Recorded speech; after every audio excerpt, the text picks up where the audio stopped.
Welcome back to another Flashback Friday. Today we'll be looking at 2004 Spider-Man 2, directed by Sam Raimi. This is the original trilogy. Sal, this is a follow-up to a groundbreaking Spider-Man movie where we see Peter Parker going up against Dr. Ock. What do you remember about this movie? I remember it was summertime. I went to go see it with my cousins at the Roosevelt Theater. No, it wasn't Roosevelt. It was up north, somewhere else north. But I remember being in the theater. I don't remember the movie when I saw it, so I couldn't give you any moments out of that. And I haven't seen it in a long time, actually, from right now. But I'm gonna go with my gut and remember that it was a good movie.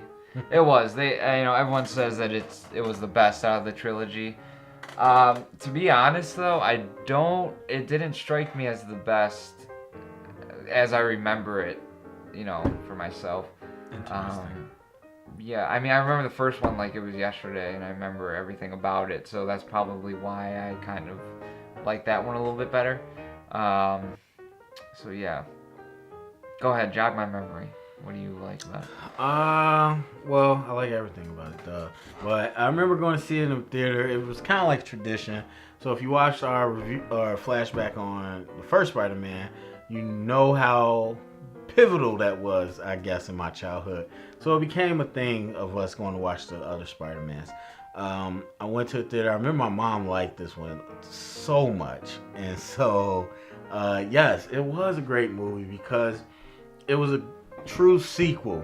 It really furthered the story in every way.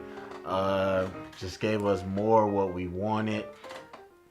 One big thing in this is Peter Parker lost his powers at some point in the movie. Yeah. And so that became a theme, and it was kind of different. It was looking back on it was kind of bold that they went that far that early on. Yeah. And it wasn't for any real reason. He just kind of didn't feel like being Spider-Man anymore. Well, yeah, I think it was like Peter Parker personified, as he always is in the comics and TV show, is always this balance of trying to have a normal life, trying to be with Mary Jane, and trying to be Spider-Man.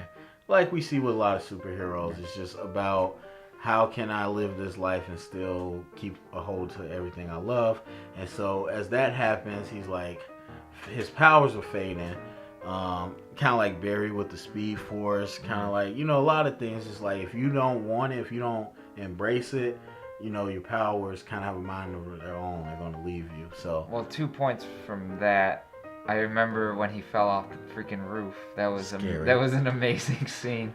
And then just as a whole, as a trilogy, and then especially this one solidified how much I actually cared about him and Mary Jane as a couple.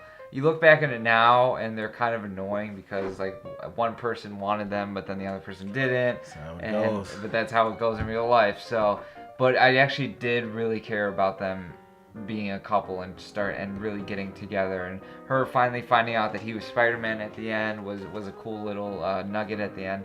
The only thing I kind of have to say about this movie is that, and even the whole trilogy, they kind of recycled the stories in a way because you have this villain who is a normal guy at the beginning, and then something bad happens to him, so then he becomes bad and kind of can't control his emotions, and then he turns evil, and then he eventually kills himself. So the Green Goblin did that. Doc Ock did that. Well, Green Goblin didn't try to kill himself. But yeah, he tried to kill Spider-Man. But then everything else then is about the same. So that's the only thing I have on it. But it was still good. I disagree. Alfred Molina was the best part of this movie. Amazing performance. Always been a solid actor. How many guys can play the villain and Dudley Do Right, and also in Spider-Man and give top-notch performance?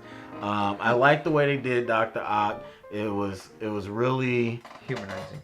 Yeah, it was really about him loving his wife and kind of how these things were like in his head. Like I love the interaction between them. Like they were almost like puppets or whatever. Like they were talking to him, and so I love that. And one scene that stands out to probably everybody is that scene with the train when he's stopping the train. Oh yeah.